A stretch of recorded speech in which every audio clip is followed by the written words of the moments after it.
यह अमन और अंशु की कहानी है। अमन एक गरीब परिवार का लड़का था।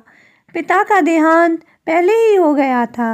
जब वह 14-15 साल का था, तभी से अमन ही अपनी माँ और छोटी बहन की जिम्मेदारी आ गई थी। और शहर में एक छोटी सी किराने की दुकान थी जिसमें उसके पापा बैठते थे।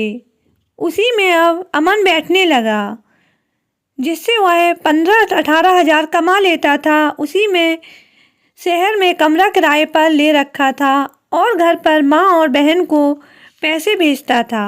सब कुछ वह मैनेज अच्छे से कर रहा था। और यहाँ अंशु भी गरीब परिवार की बेटी थी, लेकिन उसके सपने बड़े बड़े थे। वह बड़े होकर डॉक्टर बनना चाहती थी। उसके पिता उसके दूसरों के खेतों में मजदूरी करके अपना गुजारा कर रहे थे। अंशु को भी उन्होंने 12वीं करा दी। अंशु ने जब डॉक्टर बनने के लिए कहा, लेकिन उसके पापा बोले, मैं एक मजदूर हूँ, हमारा खर्चा ही बड़ी मुश्किल से चला पाता हूँ, मैं तुम्हें आगे नहीं पढ़ा सकता हूँ और एक अच्छा सा लड़का देखकर अब तुम्हारी शादी कर दूंगा, जिससे अपनी जिम्मेदारी अपने फर्ज से निभा सकूं। अंशु अपने पिता के गले लगकर फूट फूट कर रोने लगी, क्योंकि उसकी माँ नहीं थी। पिता ने ही उसे पाल पोस कर बड़ा किया था। अब अंशु के पिता ने अमन का रिश्ता देखा तो उन्हें बहुत अच्छा लगा, जो उनके पड़ोस में रहने वाली एक दादी ने बताया था। अमन का रिश्ता बताया कि लड़के के पिता नहीं है और लड़का बहुत अच्छा सभ्य है, दुकान में बैठता है। अमन पूरा घर संभाले हुए है। अंशु के पिता ने रिश्ते के लिए हाँ कर दी। जब अमन अंशु को देखने अंशु के घर आया और अंशु को देखा तो देखता ही रह गया। अंशु बहुत ज़्यादा खूबसूरत थी। अंशु के पिता ने कहा, अगर तुम कुछ पूछना चाहते हो तो पूछ सकते हो। अमन ने अंशु से कहा, तुम मुझसे शादी करना चाहती हो कि नहीं? तो अंशु ने कहा कि मैं, और आंखों में आंसू आ गए। उसने कहा, मुझे पढ़ना था, डॉक्टर बनना था, लेकिन पापा के पास इतने नहीं हैं कि वह मुझे आगे पढ़ा सकें। और वह रोने लगी। अमन ने कहा, आप रोइए मत, बस इतनी सी बात, पढ़ना तो बहुत अच्छी बात है और तुम अपने पैरों पर खड़ी होना चाहती हो, यह तो उससे भी अच्छी बात है। तुम डॉक्टर ज़रूर बनोगी। शादी के बाद मैं तुम्हें पढ़ाऊंगा, तुम्हें डॉक्टर बनाऊंगा। इस तरह से दोनों की शादी हो जाती है।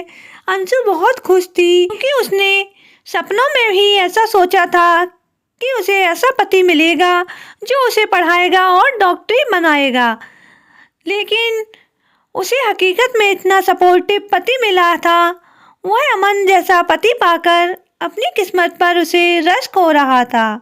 अपनी माँ से कहा अमन ने कि वह अंशु को पढ़ाएगा और डॉक्टर बनाएगा। उसकी माँ ने मना भी किया, बेटा कैसे पढ़ाएगा, छोटी सी दुकान है, खर्चा ही मुश्किल से निकल पाता है। लेकिन अमन ने कहा, माँ, अंशु का सपना मैं ज़रूर पूरा करूँगा। मैंने उसे वादा किया है कि वह उसे डॉक्टर बनाऊँगा। माँ ने भी अपने बेटे की जिद को मान लिया और माँ का आशीर्वाद दिया और फिर अंशु का एडमिशन करा दिया। अंशु दिन रात मेहनत करने लगी, पढ़ने लगी। अमन सुबह उठकर अंशु के लिए चाय बनाता, उसे 4 बजे उठाता और खुद घर के आधे काम वह खुद ही कर लेता था कि अंशु को पढ़ाई में डिस्टर्ब ना हो। और फिर 9 बजे दुकान चला जाता, रात में 10 बजे दुकान से आता। दोनों प्यार से खाना खाते। अमन बीच बीच में रात में अंशु के लिए चाय कॉफ़ी देता कि उसे थकान ना हो और वह अच्छे से पढ़ सके। दोनों एक दूसरे से बेइंतहा प्यार करते थे। दोनों शहर में एक कमरा लेकर रह रहे थे और माँ और बहन गांव में रहते थे। वह हफ्ते में अमन एक दिन अपनी माँ और बहन से मिलने जाता था और उन्हें रुपए देकर आता था। वह सारे रिश्ते बखूबी निभा रहा था। अंशु को कॉलेज तक जाने के लिए वह रुपए देता कि वह रिक्शा करके चली जाए, लेकिन अंशु जानती थी कि उसका पति अमन कितनी मेहनत कर रहा है, उसे पढ़ा रहा है। तो अमन उसे रुपए देता था, वह रुपए जमा करती थी और पैदल जाती थी और पैदल ही आती थी। अमन का बर्थडे भी आ रहा था। अंशु ने रुपए बचाकर अमन के लिए घड़ी लेकर आई, उसके लिए अच्छे से अच्छा खाना बनाया। रात में अंशु ने अमन को सरप्राइज बर्थडे पार्टी दी, केक भी लेकर आई। अमन ने जब यह सब देखा तो अमन की आंख भर आई। जब अंशु ने उसे घड़ी दी, अमन ने अंशु से कहा, अंशु रुपए कहाँ से आए थे? अंशु ने कहा, अमन जो तुम मुझे किराए के लिए रुपए देते थे उन्हीं को बचाकर मैं यह लेकर आई हूँ। अमन ने अंशु को गले लगा लिया। अंशु तुम बहुत अच्छी हो। दोनों एक दूसरे के गले लगकर रोने लगे। अंशु बोली, एक दिन मैं जब डॉक्टर बन जाऊंगी तो हमारे सारे दुख दूर हो जाएंगे, मैं सब ठीक कर दूंगी। इस तरह से जब अंशु का रिजल्ट निकला, अंशु पास हो गई, वह डॉक्टर अंशु बन गई थी। जब अमन को यह पता चला कि अंशु सिलेक्ट हो गई है तो दोनों की खुशी का ठिकाना ना था। अंशु खुशी में झूम रही थी, अब मैं डॉक्टर बन जाऊंगी। अमन और अंशु की आंखों में खुशी के आंसू थे। अंशु शहर के बड़े हॉस्पिटल में डॉक्टर बन जाती है। वहीं पर उसकी दोस्ती उसके साथ में काम करने वाली लेडीज डॉक्टर से होती है, जो पैसे वाले घर की होती हैं। उन्हें देखकर अंशु को अपने कपड़ों पर, अपने रहन सहन पर शर्मिंदा होती है और वह भी उनकी तरह बनने की कोशिश करती है और धीरे धीरे वह भी उन्हीं की जैसी होती जा रही थी। उन्हीं के जैसे कपड़े पहनना, उन्हीं की तरह मेकअप करना, सब कुछ उसका हाई फाई होता जा रहा था। एक दिन उसकी सहेली ने पूछा कि तुम्हारे पति क्या करते हैं? तो अंशु ने झूठ बोल दिया कि उनकी फैक्ट्री है, बड़ा काम है उनका, बड़ा घर है, बंगला है, गाड़ी है, सब कुछ है हमारे पास, हम बहुत करोड़पति आदमी हैं। शुरू में वह अपने पति से महीने में एक मुलाकात हो जाती थी। वह अपने पति से मिलने चली जाती थी, लेकिन धीरे धीरे उसका पति से भी मिलने जुलने का बिल्कुल मन नहीं होता था, क्योंकि यहाँ उसकी दोस्ती एक डॉक्टर से हो जाती है, डॉक्टर साहिल, जो उसकी हम उम्र का था और जो एक जूनियर डॉक्टर था। उससे वह रातों बातें करती, रेस्टोरेंट में जाती, घूमती फिरती, और जब कभी पति का फ़ोन आता तो वह उठाती नहीं थी और कह देती थी कि मैं बहुत बिजी हूँ। अमन को उसका रवैया बदला बदला लग रहा था, लेकिन उसे अपनी पत्नी पर विश्वास था कि वह मुझे धोखा नहीं देगी, क्योंकि उसने कभी ऐसा सोचा ही नहीं था कि उसकी अंशु एक दिन बदल जाएगी। इसी तरह 6 महीना हो जाते हैं और वह अमन से मिलने के लिए नहीं आती है। तो एक दिन अंशु से मिलने के लिए हॉस्पिटल पहुंच जाता है। अंशु अमन को देखकर चौंक जाती है और एक कोने में अपने केबिन में लेकर जाती है और कहती है, अमन तुम यहाँ पर, एक बार तो बता देते, तुम यहाँ अचानक कैसे आ सकते हो? तुम्हें मेरी रेपुटेशन की बिल्कुल परवाह नहीं है। अमन को समझ में नहीं आ रहा था कि अंशु ऐसा क्यों कह रही है, आखिर वह उसका पति था। अंशु चिल्लाते हुए कहती है, कोई पूछेगा तो मैं क्या कहूँगी कि तुम मेरे पति हो? अपने कपड़े देखो, तुम्हें मेरी इज्जत का ख्याल है कि नहीं? अब मैं डॉक्टर बन गई हूँ। अमन कहता है कि यह क्या कह रही हो, मैं तुम्हारा पति हूँ, हम इसी तरह एक दूसरे से प्यार करते हैं, हमने कभी कपड़ों से प्यार नहीं, एक दूसरे से प्यार किया है, और अब तुम्हें शर्म आ रही है जब तुम डॉक्टर बन गई हो। अमन कहता है, तुम्हें अगर शर्म आ रही है तो मैं बता देता हूँ कि मैं तुम्हारा पति हूँ। वह बोली, नहीं तुम ऐसा नहीं करोगे और तुम यहाँ से चले जाओ, मैं 2 दिन बाद घर आऊँगी, तब हम बात करेंगे। यहाँ पर टीचर की तरह चले आए हो, तुमसे शादी करके मैंने गुनाह कर लिया है, तुम जाओ, मैं तुम्हारे साथ अब नहीं रहना चाहती हूँ।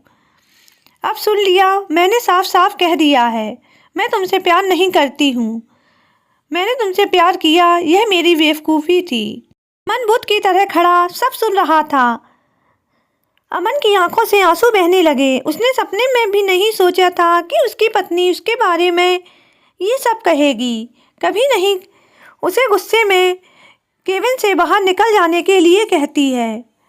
अब अमन के आंसू थमने का नाम नहीं ले रहे थे कि एक इंसान कैसे बदल सकता है। अमन इतना हर्ट था कि उस दिन से ना उसने अंशु से बात की और ना ही मिलने आया। और इधर डॉक्टर अंशु डॉक्टर साहिल से प्यार का इजहार कर दिया कि मैं तुमसे शादी करना चाहती हूँ। साहिल, मैंने अपने पति को भी छोड़ दिया। साहिल हंसते हुए बोला, तुमसे शादी? यह देखो फ़ोन, यह है मेरी मंगेतर, तुमसे कई गुना बेहतर है। तुमने अपने सीधे साधे पति को ही धोखा दे दिया जिसने तुम पर सब कुछ लुटा दिया। उस दिन मैंने तुम्हारी और तुम्हारे पति की सारी बातें सुन ली थी। तुम जितनी घटिया हो मैं तुम्हें जान गया हूँ। तुम जैसी लड़कियाँ किसी की नहीं हो सकती। यह सुनकर अंशु को विश्वास नहीं हो रहा था कि जो मैंने अमन के साथ किया वही मेरे साथ हो रहा था। वह घर चली गई। अमन के बारे में सोचती रही कि अमन ने मेरे लिए क्या नहीं किया और मैंने उसे धोखा दे दिया। उस रात उसे बहुत तेज़ बुखार आ गया और वह कमरे में ही बेहोश हो गई। जब होश आई तो उसके मकान मालिक उसे हॉस्पिटल में ले गए और उसने खुद को हॉस्पिटल में पाया। देखा उसके बगल वाले बेड पर एक पति पत्नी बैठे हुए थे। पति अपनी पत्नी की सेवा कर रहा था, देखभाल कर रहा था, उसे अपने हाथों से खाना खिला रहा था, दवाई खिला रहा था। उसे देखकर उसकी आंखें भर आईं। उसे अमन की याद आ गई कि अमन भी उसकी ऐसे ही केयर करता था, प्यार करता था। उसकी आंखों में पछतावे के आंसू थे। दूसरे दिन वह अपने पति के पास गई, लेकिन वह दुकान गया था। रात में वह जब लौट कर आया उसने दरवाज़ा खोला क्योंकि एक चाबी अंशु के पास हमेशा रहती थी। घर में घुसा तो चारों तरफ कैंडल जल रही थीं, बलून लगे थे, खाना टेबल पर सजा हुआ था। वह चौंक गया कि कौन है, क्योंकि उसके अलावा अब कोई नहीं रहता था। अंधेरा होने की वजह से वह देख नहीं पा रहा था। अंशु उसके पैरों पर गिर गई। अमन, मुझे माफ़ कर दो। मुझे अपनी गलती का एहसास हो गया है और अब मैं तुम्हारे साथ जीना चाहती हूँ। मुझसे बहुत बड़ी गलती हो गई। मैंने तुम्हें धोखा दिया। तुम मेरे पति हो और मैं तुम्हारी पत्नी। लेकिन मैंने इस बात का कभी मान नहीं रखा। लेकिन अमन ने कहा, क्यों, अभी तो तुम्हें शर्म आ रही थी मुझे अपना पति कहने में। वह रोने लगी। अमन, मुझे माफ़ कर दो मेरी नादानी समझकर। मैं तुमसे बहुत प्यार करती हूँ। मुझे एहसास हो गया है कि तुमसे अच्छा जीवन साथी मुझे कभी मिल ही नहीं सकता था। अमन अंशु के आंखों में आंसू नहीं देख सकता था। उसने भी अंशु को गले लगा लिया और फिर अपने शहर में ही अंशु ने ट्रांसफ़र करवा लिया, जिससे वह अपने पति के पास हमेशा रह सके। अमन ने भी उसे दिल से अंशु को माफ़ कर दिया। आपको यह कहानी कैसी लगी कमेंट कर ज़रूर बताएं। अगर पसंद आई हो तो वीडियो को लाइक और चैनल को सब्सक्राइब करना बिल्कुल ना भूलें। मिलते हैं इसी तरह की नई कहानी के साथ। तब तक के लिए हर हर महादेव।